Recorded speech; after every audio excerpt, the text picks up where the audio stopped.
पूजा के नियम को बताते चलते हैं। व्यक्ति के जीवन पर समस्याओं का आदान प्रदान तो होना ही है, लेकिन भगवान शिव का अभिषेक, भगवान शिव का रुद्राभिषेक, और रुद्राभिषेक में भी भगवान सूत जी महाराज सौनकादि ऋषियों को कहते हैं, यदि पार्थिव शिवलिंग का निर्माण करके देवाधिदेव भगवान का अभिषेक किया जाए तो वो और अधिक फल को प्रदान करता है।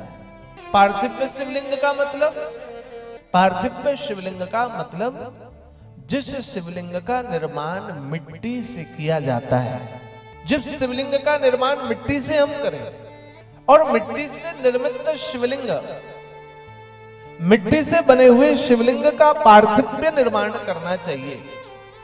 पार्थिव शिवलिंग का निर्माण करके फिर उनका प्रतिष्ठा, फिर उनका अभिषेक, और अभिषेक के पश्चात फल प्राप्ति के बाद उसका विसर्जन, ऐसा पार्थिव शिवलिंग के निर्माण का पूजन विषय के लिए कहा। और ये पार्थिव शिवलिंग का निर्माण पूजन कौन कैसा करे, तो बिल्कुल ध्यान देकर सुनिए। कहा जो क्षत्रिय कुल पर जन्म लेते हैं उन्हें पार्थिव शिवलिंग का निर्माण लाल रंग के मिट्टी से करना चाहिए। लाल मिट्टी से पार्थिव शिवलिंग का निर्माण करके क्षत्रिय वर्ण वाले लोगों को भगवान का अभिषेक करें। ब्राह्मण कुल में जन्म लेने वाले व्यक्तियों को श्वेत रंग की मिट्टी का पार्थिव शिवलिंग निर्माण करके अभिषेक करना चाहिए। ऐसे ही वैश्य वर्ण में जन्म लेने वाले व्यक्ति को पीले रंग की मिट्टी का निर्माण करके अभिषेक करना चाहिए। शूद्र आदि वर्ण के वर्णाश्रय में जन्म लेने वाले व्यक्ति को काले रंग की मिट्टी का पार्थिव शिवलिंग निर्माण करके अभिषेक करना चाहिए। और शिवलिंग का निर्माण करें, शिवलिंग का निर्माण करके भगवान का धीरे धीरे अभिषेक करें।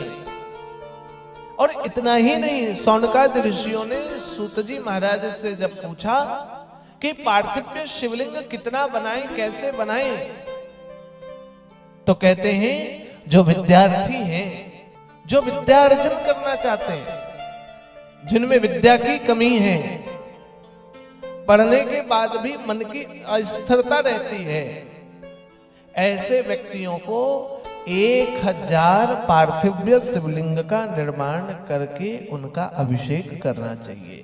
1000 पार्थिव शिवलिंग आप सब लोगों ने देखा कि नहीं देखा मुझे स्मृति नहीं है, किंतु पार्थिव शिवलिंग में एक बड़ा शिवलिंग होता है और बाकी छोटे छोटे शिवलिंग मिट्टी के बनाए जाते हैं। गोल गोल गोल गोल बनाया और फिर उनके अगल बगल रख देते हैं। बच्चा एग्जाम देने जा रहा है, एग्जाम का समय चल रहा है, एग्जाम आदि देने के समय बुद्धि स्थिर नहीं रहती है, ऐसे बच्चों को 1000 पार्थिव शिवलिंग का निर्माण करके रुद्राभिषेक करना चाहिए। शिव पुराण तो यहां तक कहा है कि धन के कामनार्थ पुरुष को 500 शिवलिंग का निर्माण करके अभिषेक करना चाहिए। जिनको धन की कामना है, जिन्हें पुत्र की कामना है, ऐसे व्यक्तियों को, जिन्हें पुत्र नहीं हो रहा है, पुत्र कामनार्थ, ऐसे व्यक्तियों को 1500 पार्थिव शिवलिंग का निर्माण करके उनका अभिषेक करना चाहिए। वस्त्र आभूषण आदि की कमी जिन्हें प्रतीत होती है, ऐसे व्यक्तियों को 500 पार्थिव शिवलिंग का निर्माण करके अभिषेक करना चाहिए। मोक्ष की कामना जिनके हृदय पर विद्यमान होती है, ऐसे व्यक्तियों को 1 करोड़ शिवलिंग का निर्माण करके अभिषेक करना चाहिए। ऐसे पार्थिव शिवलिंग के निर्माण का विषय बताया कि पार्थिव पूजा भी श्रेष्ठ पूजा है। पार्थिव का निर्माण करना, पार्थिव शिवलिंग की पूजा करना, ये अति श्रेष्ठ है। और शिव पुराण तो कहता है कि मनुष्य के मस्तक पर त्रिकुंड, मुख पर पंचाक्षर मंत्र और गले पर रुद्राक्ष की माला तो होनी ही चाहिए। जिस व्यक्ति के देह पर ये 3 आभूषण रत्न ना हो, वैसा व्यक्ति चांडाल के समान होता है। मस्तक पर भस्म, मुख पर पंचाक्षर मंत्र और गले पर रुद्राक्ष की माला। शिव पुराण कहता है ये जिन पे हृदय पर ना है वो चांडाल कहलाते हैं। बंधु इसी प्रकार पुराणों में कहा है मस्तक पर चंदन का तिलक, गले पर तुलसी की माला और मुख पर भगवान का नाम ना हो तो वह व्यक्ति चांडाल होता है। इसलिए प्रत्येक जीव के मस्तक पर तिलक तो होना ही चाहिए। तिलक तो कंपलसरी हो, तिलक तो माथे पर होना यह सूचित करता है कि हम आध्यात्मिक हैं, हम पूजा करते हैं, हम पाठ करते हैं। मस्तक पर तिलक हमारा मस्तक का आभूषण है। बंधुओं तिलक भी कई प्रकार के लगते हैं। हमारे पास 5 उंगलियां हैं, 5 उंगलियों से तिलक अलग अलग प्रकार से लगाया जाता है। स्वयं का तिलक लगाना हो तो अनामिका उंगली से तिलक लगाना चाहिए। हम स्वयं का तिलक लगाएं तो अनामिका, दूसरे को लगाएं तो अनामिका। अनामिका उंगली से तिलक लगाने से श्री और समृद्धि की प्राप्ति होती है। अनामिका मतलब ये छोटी उंगली, ये भी छोटी से बगल। श्री समृद्धि को अनामिका के तिलक से प्राप्ति होती है। पितर आदियों की पूजा के लिए इस उंगली का उपयोग करते हैं, तर्जनी। पितर आदि की संतुष्टि के लिए पितरों को जब हम तिलक लगाते हैं तो तर्जनी उंगली से। अंगूठे से तिलक लगाना विजय की प्राप्ति का सूचक होता है। अनामिका से तिलक लगा करके बहुतों ने अंगूठे से तिलक को लंबा किया। विजय के लिए कहीं आप जाएं किसी विशेष कामनार्थ तो तिलक अंगूठे से लगाने से विजय श्री की प्राप्ति होती है। ऐसे ये तिलक लगाने के प्रभाव है। 5 उंगलियों से अलग अलग प्रकार के तिलक लगते हैं, किंतु प्रत्येक व्यक्ति के मस्तक पर तिलक तो शोभिमान होना ही चाहिए। चाहे वो भस्म हो, चाहे वो त्रिकुंड हो, चाहे वो चंदन का तिलक हो, चाहे गोपी चंदन हो, चाहे रज हो। मस्तक पर तिलक, गले पर तुलसी या रुद्राक्ष की माला या दोनों ही माला और मुख पर गोविंद या भगवान शिव के मंत्र का जाप तो होना ही चाहिए। ऐसा शिव पंचाक्षर मंत्र, ऐसा गले पर रुद्राक्ष की माला और मस्तक पर त्रिकुंड, जिनके शरीर पर ये तीनों विद्यमान होते हैं उनका देह त्रिवेणी कहलाता है। वो त्रिवेणी संगम मात्र मानो हो गया हो। वो त्रिवेणी संगम का स्नान करने का पुण्य फल प्राप्त करता है जो नित्य तिलक लगाता है, गले पर माला और मुख पर भगवान का नाम रखता है। ऐसा शिव पंचाक्षर मंत्र क्या हुआ?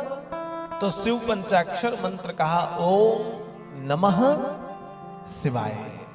ये पंचाक्षर मंत्र है नमः शिवाय। नमः शिवाय ये मंत्र पंचाक्षर मंत्र श्रेष्ठ है। बंधुओं ध्यान रखना, बिल्कुल पुराण कहता है कि स्त्रियों को, ब्राह्मण आदियों को छोड़कर पुरुष वर्ण के लोग नमः शिवाय का उच्चारण करें, ओम नमः शिवाय का उच्चारण करें। ब्राह्मण द्विज पुरुष आदि के छोड़ने के बाद स्त्रियों को शिवाय नमः मंत्र का उच्चारण करना चाहिए। शिवाय नमः। शिव पुराण कहता है कि स्त्रियों को ओम शब्द का उच्चारण करना नहीं चाहिए। इसके लिए स्त्रियों को कौन सा मंत्र बोलना चाहिए? शिवाय नमः। समझ में आ रहा है ना? माथाয় ঢুকছে তো সকল কথা, নাই ঢুকলে আমারে ফায়দা। আসছে বছর আবার হবে, নাই হবে তো দেখা যাবে। शिवाय नमः ये पंचाक्षर मंत्र नमः शिवाय और शिवाय नमः यही शिव पंचाक्षर मंत्र है। और शिव पंचाक्षर मंत्र का उच्चारण करना चाहिए। शिव पुराण कहती है कि श्री शिवाय नमस्तुभ्यं मुखम व्यवहारते यदा तन्मुखम पावनम तीर्थम सर्व पाप विनाशनम। सर्व पापों का अंत कर देती है। कौन सा मंत्र? वो मंत्र है शिव शिवाय नमस्तुभ्यम। श्री शिवाय नमस्तुभ्यम सर्व पापों का अंत करती है।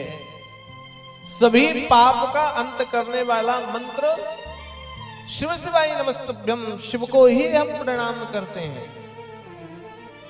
इसलिए शिव का वंदन हो, शिव का प्रणाम हो, शिव का चिंतन हो, शिव का ध्यान हो, तो श्री शिवाय नमस्तुभ्यम मुखम व्यवहारते यदा, जो व्यक्ति शिव पंचाक्षर मंत्र श्री शिवाय नमस्तुभ्यम इत्यादि मंत्र का जाप करता है, मुखे व्यवहारते यदा, जो अपनी वाणी में व्यवहार में केवल यही पंचाक्षर मंत्र नमस्तुभ्यम मंत्र का उच्चारण करता है, तन्मुखम पावनम तीर्थम, उसका मुख मानो पावन तीर्थ के समान हो जाता है।